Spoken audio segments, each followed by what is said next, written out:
Sir Bhatt గారు, మీకు మీ ప్రభుత్వంలో మీకు ఇంటెలిజెన్స్ సమాచారమా లేదంటే రోజు మీడియాలో చూసి గ్రామ సభల్లో ధర్నాలు జరుగుతున్న మాట వాస్తవమా కాదా? అది మీ దృష్టికి వచ్చిందా రాలేదా? ఎవరు ధర్నాలు అక్కడక్కడ నేను ఇటువంటి మీడియాల్లో లేకపోతే పత్రికల్లో కూడా చదువుతున్నాను. ఎవరు ఈ ఈ కార్యక్రమాలు చేయటం కోసం ప్రయత్నం చేస్తున్నారంటే పాపం 10 ఏళ్ళు ఇల్లు కావాలని రేషన్ కార్డు కావాలని అల్లాడినటువంటి ప్రజలకి ఇందిరమ్మ ప్రభుత్వం వాళ్ళకి ఇస్తే వాళ్ళందరూ మేలు జరుగుతుందేమో, అలా జరగకుండా ఉండాలని కోరుకునేటువంటి వాళ్ళు అల్లరి చేయడం కోసం ప్రయత్నం చేస్తున్నారు. సో ఇది తప్పు అని నేను చెప్పదలుచుకున్నాను.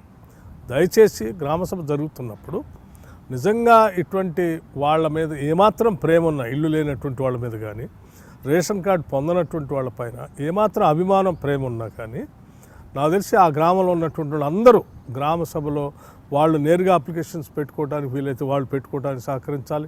వాళ్ళ చేత కాబట్టి మీరు కొంత సహాయం చేసి మీరు రాసి పెట్టి దరఖాస్తు అధికారులు అందించే ప్రక్రియ. సరే, మీరు అన్నట్టు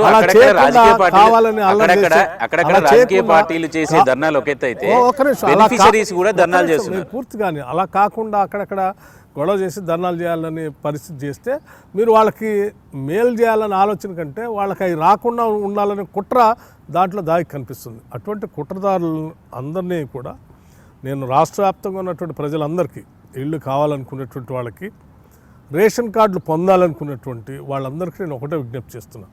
ఇటువంటి కుట్రదారుల వల్ల జాగ్రత్తగా ఉండండి. మీకు ఒక ప్రభుత్వం మంచి అవకాశం ఇచ్చింది, గ్రామాల్లో గ్రామ సభలు పెట్టి నేరుగా ట్రాన్స్పరెంట్గా మీ అందరి దగ్గర నుంచి అప్లికేషన్ తీసుకోవాలని. ఈ అప్లికేషన్ ఇచ్చే కార్యక్రమాన్ని, వచ్చిన అవకాశాన్ని సద్వినియోగం చేసుకోవాల్సిందిగా నేను వాళ్ళందరికీ విజ్ఞప్తి చేస్తూ ఉన్నాను. వాళ్ళ బాధలు తెలుసు.